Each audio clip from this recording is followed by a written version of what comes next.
Something's going on. The chanting has stopped.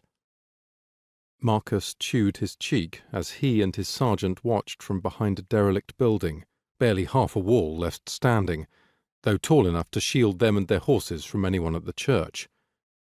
"Here comes a wagon," Simon cursed as it rounded the far corner, evidently kept behind the church.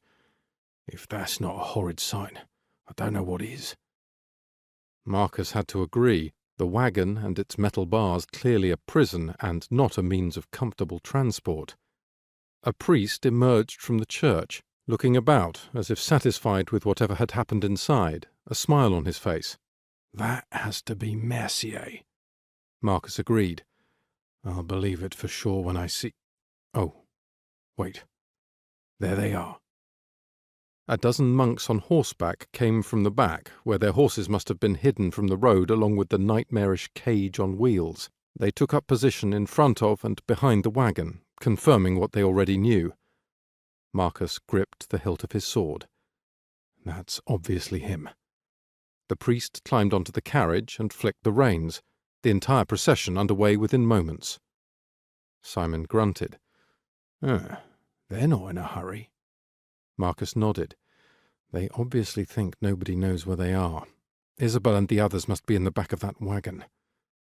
The procession had 2 ways to go, and Marcus held his breath to see which way they would come, and smiled as they turned their way.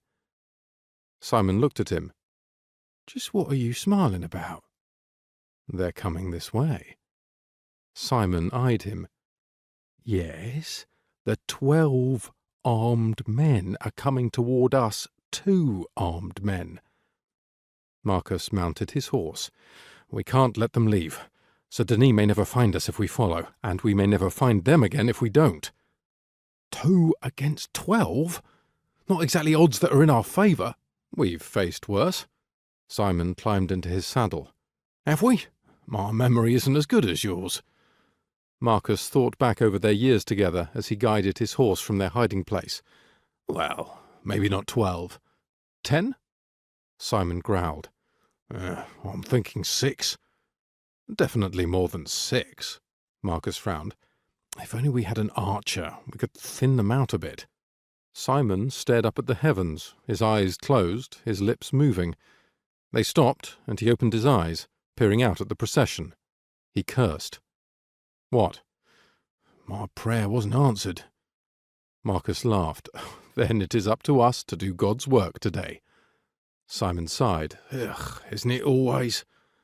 Marcus urged his horse forward. "Let's try not to die today, shall we?" "I make no promises."